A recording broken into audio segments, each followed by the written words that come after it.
Hello everyone. First light book का पहला जो पोएम है वो हम पढ़ चुके हैं, dust of snow, Robert Frost का।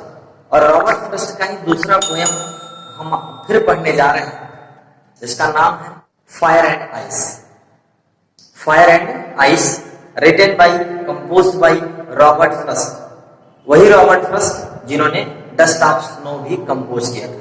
तो उन्हीं की एक कविता है। राइटर के बारे में हम पहले से बता चुके हैं आपको कि एक अमेरिकन पोएट थे, और बहुत सामान्य बिंदुओं पर एक रियलिस्टिक व्यू के पोएट थे, और बहुत नॉर्मल सिंपल पोजीशन में सामान्य बिंदुओं पर भी बहुत बेहतरीन कविताएं लिखने का मादा रखते हैं रॉबर्ट फ्रॉस्ट। उन्हीं की एक कविता है फायर एंड आइस। तो फायर मींस क्या होता है? आग, और आइस मींस क्या होता है? बर्फ, यानी कि आग, यानी कि अग्नि और बर्फ। पोयम का नाम है अग्नि और बर्फ। देखिए, ये पोयम जो है हमारे दो धारणाओं को इंगित करता है। इसमें दो प्रेडिक्शन पोएट रॉबर्ट फ्रॉस्ट बताते हैं कि some people say that the world will destroy by fire, while some other people say that this world will destroy by ice। कहने का मतलब है कि कुछ लोग ये मानते हैं, भविष्यवाणी करते हैं, कुछ लोगों का कहना है कि ये संसार जो है अग्नि से समाप्त होगा, आग के प्रभाव से समाप्त होगा, और कुछ लोग कहते हैं कि ये बर्फ से समाप्त होगा। दो धारणाएं हैं। उन्हीं दोनों धारणाओं को इंगित करते हुए राइटर यहाँ एक पोयम लिखा उन्होंने, फायर एंड आइस। तो फायर एंड आइस पोयम को आइए पढ़ते हैं। बहुत छोटा पोयम, 8 लाइन, 2 स्टेंजा है केवल, लेकिन मीनिंग बहुत सारगर्भित है। आइए देखते हैं stanza wise explanation of the poem fire and ice. Stanza wise explanation में सबसे पहला स्टेंजा देखते हैं। पहले रीडिंग लगाएंगे, फिर उसके बाद वर्ड मीनिंग, उसके बाद explanation. Okay? Some say the world will end in fire, some say in ice. From what I have tasted of desire, I hold with those who favor fire. But if it had to perish twice, I think I know enough to hate to say that for destruction ice is also great and would suffice. तो इसमें word meaning की बात करें तो पहले stanza में Dzire आया है। डिजायर में होता है क्या? विश, यानी कि इच्छा। और वर्ड है होल्ड। होल्ड मिस होता है, होल्ड के साथ विथ प्रीपोजिशन जुड़ा है तो ये फ्रेज हो जाएगा, और ये वर्बल फ्रेज होगा होल्ड विथ। तो होल्ड विथ मिस होता है सहमत होना, यानी एग्री होना। फेवर मिस होता है क्या? पक्ष लेना या सपोर्ट करना। ओके? पेरिस, पेरिस मिस होता है समाप्त हो जाना, मर जाना। I think I know enough, enough miss क्या होता है? एनफ मिस होता है पर्याप्त। हाँ, हेट, हेट मिस होता है क्या? घृणा, हेट मिस होता है घृणा।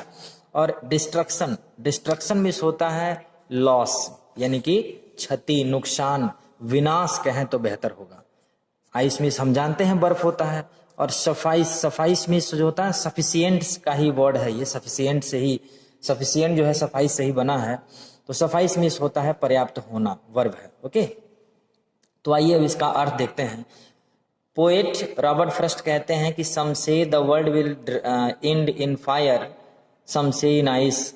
पोएट कहते हैं कि कुछ लोग ऐसा कहते हैं कि संसार अग्नि से समाप्त होगा, संसार का अंत अग्नि से होगा, और कुछ कहते हैं कि कुछ कहते हैं कि बर्फ से उसका संसार का अंत होगा। लेकिन from what I have tested of desire, I hold with those with favour fire. From what I have tested of desire, लेकिन इच्छा को कह रहा है कि मैं अग्नि, आई हैव टेस्टेड, मैंने इच्छा को अग्नि के समान माना है। मैं इच्छा को अग्नि के समान मानता हूं। कंपैरिजन है, यहाँ मेटाफर का प्रयोग किया गया है। डिजायर जो होता है वो अग्नि से कंपैरिजन किया गया है। कवि का कहना है कि कवि जो है, पोएट जो है, इच्छा को अग्नि के समान मानता है, और उनका कहना है कि असीमित इच्छा, यानी कि दोज का जो प्रयोग है वो डिजायर के लिए हुआ है। मैं सहमत हूं इच्छाओं से, हु फेवर फायर, जो पक्ष लेती है आग का, यानी कि कहने का मतलब यह है कि पोएट इच्छा को अग्नि के समान मानता है और उसका कहना है कि इच्छा जो है संसार के अंत का कारण बनेगी। अर्थात हमारे अंदर जो इच्छा है, इच्छाएं हमारी बढ़ती जाती हैं, उसी के कारण जो होगा संसार का अंत होगा। अगले स्टेंजा में कहा कि but if it had to perish twice, I think I know enough to hate to say that for destruction eyes। दूसरे में उसने कहा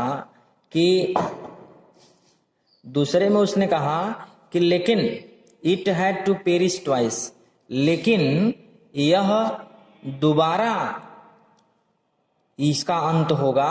I think, मैं सोचता हूं, I know enough of hate, पर्याप्त रूप से अत्यधिक घृणा के कारण। जहां तक मैं जानता हूं, अगर इच्छा से संसार का अंत नहीं हुआ तो घृणा से संसार का अंत होगा। It means dear students, hate को आइस से कंपैरिजन किया गया है, फायर को डिजायर से और हेट यानी कि घृणा को आइस से, यानी कि घृणा से मैं सोचता हूं, मेरी जहां तक जानकारी है, मेरा मानना है, पोएट बताते हैं कि अगर दोबारा संसार का अंत होता है तो वो हेट के कारण होगा, अर्थात घृणा से संसार का अंत होगा। To say that for destruction ice is also great, और ऐसा कहते